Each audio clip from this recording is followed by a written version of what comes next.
I still remember the first day I walked into that school. The stares, the whispers, the way some of them looked at me like I didn't belong. At first, I tried to convince myself it was all in my head.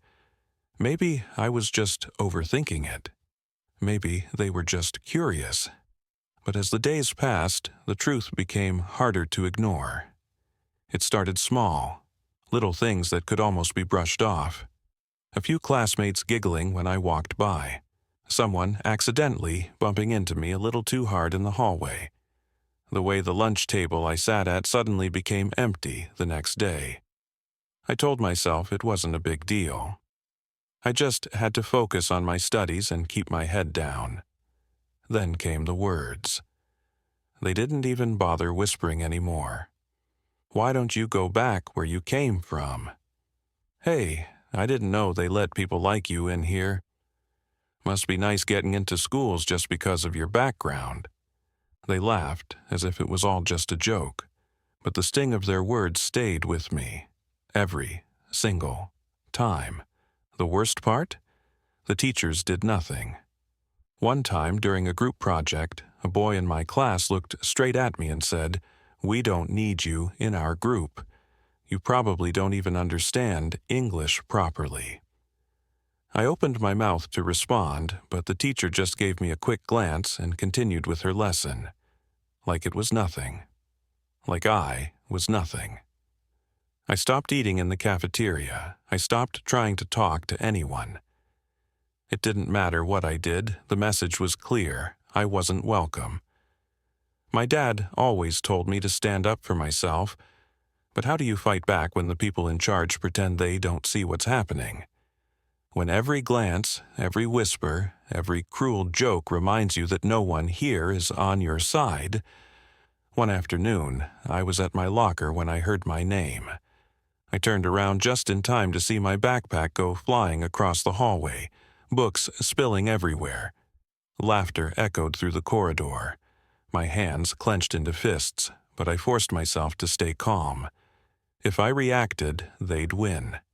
If I cried, they'd get exactly what they wanted. I knelt down to pick up my things, pretending I couldn't hear them mocking me. My chest felt tight, like I couldn't breathe. Maybe they were right, maybe I didn't belong here, maybe I never would. That night, I sat at the dinner table, pushing my food around my plate. My dad watched me closely before setting down his fork. "What's wrong?" he asked, his voice gentle but firm. For a second, I almost lied, almost told him I was fine.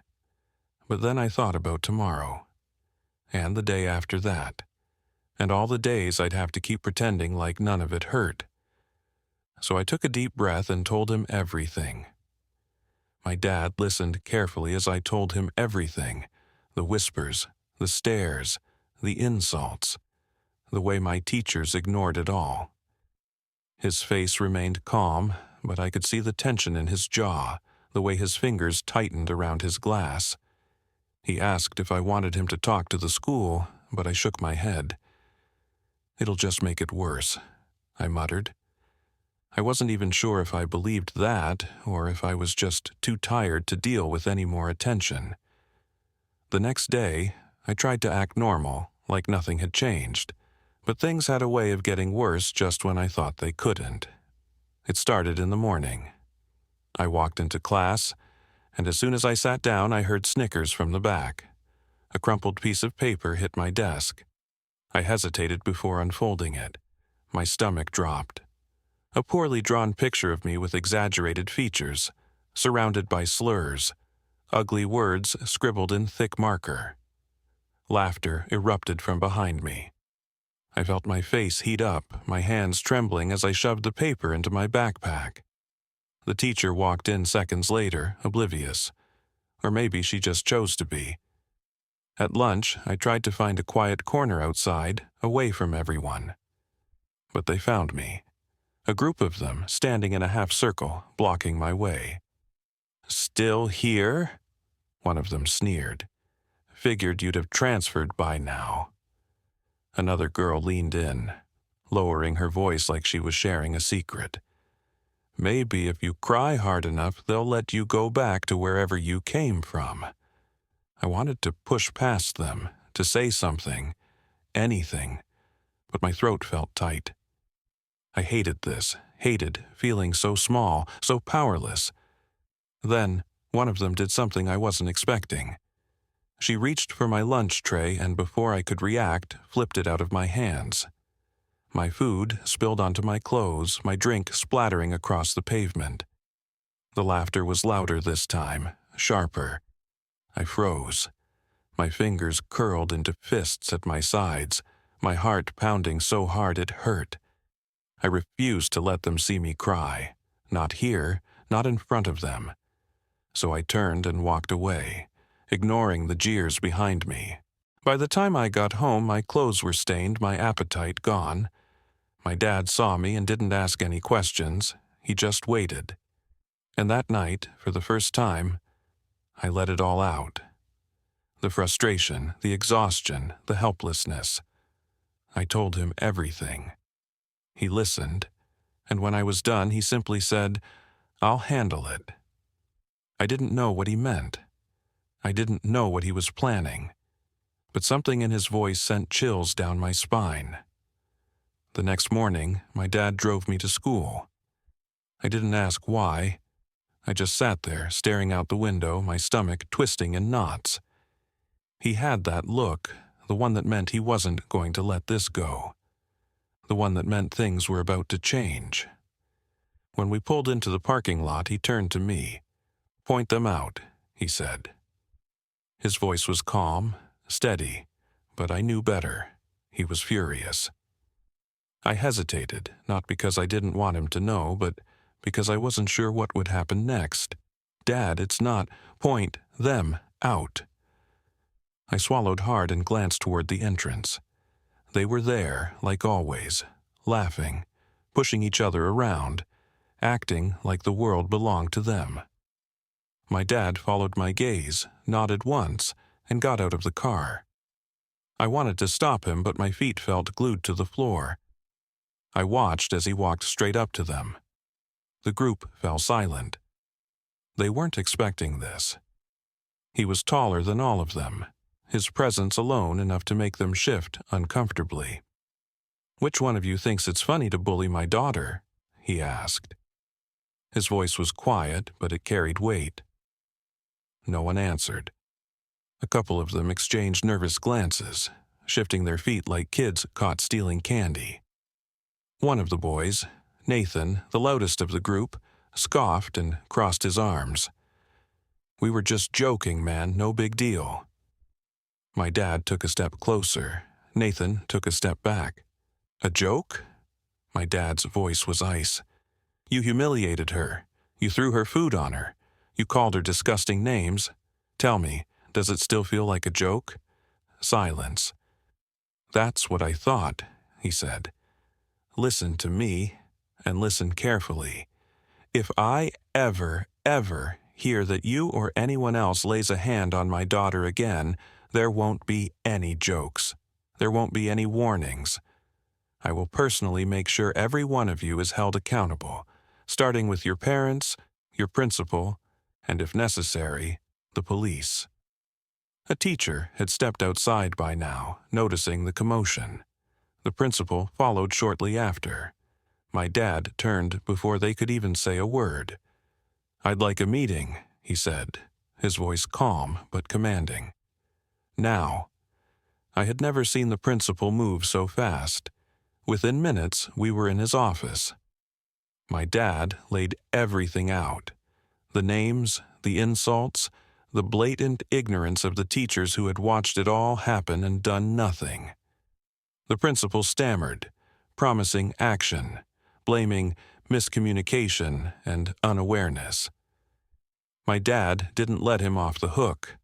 By the time we walked out, I felt like I could finally breathe.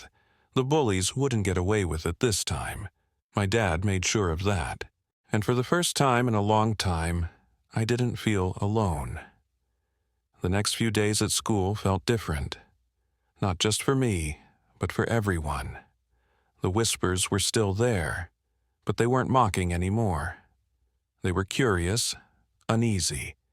People who had laughed at me before now avoided eye contact. The bullies, the ones who had tormented me for weeks, walked with a stiffness in their posture, like they were waiting for the next blow to fall. It didn't take long. The principal made an announcement during the morning assembly. A strict anti-bullying policy would be enforced immediately. Any student caught harassing or discriminating against another would face suspension, or worse. Teachers were expected to intervene at the first sign of trouble. It was clear that this wasn't just a hollow warning. This time, action would follow. By lunch, everyone knew what had happened in the office. My dad had demanded accountability, not just from the students, but from the school itself. He made sure the administration contacted the parents of every student involved. Meetings were scheduled. Apologies were required. The school had ignored my suffering for too long, but my dad made sure they couldn't ignore it anymore. Nathan and his group tried to pretend they didn't care, but their arrogance was cracking. One by one, their parents were called in. One by one, they were forced to answer for what they had done. Some of them had to write formal apologies. Others were given detentions, suspensions. A few of their parents, the ones who thought just like their children, argued.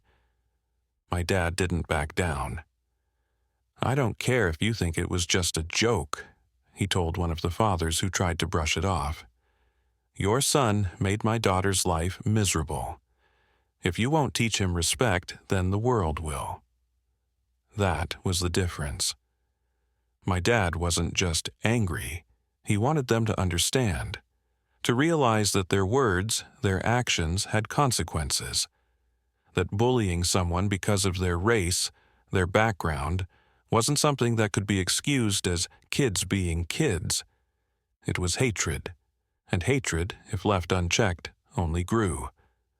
Some of the students actually learned from it. A few even approached me, awkward and unsure, offering half-hearted apologies. I didn't forgive them, not yet, maybe not ever. But I appreciated the effort. The ones who didn't learn? They were quieter now. They knew they couldn't get away with it anymore. As for me, I felt lighter, freer. I knew the world wasn't perfect, that there would always be people who saw me as less. But now I also knew something else. I wasn't alone.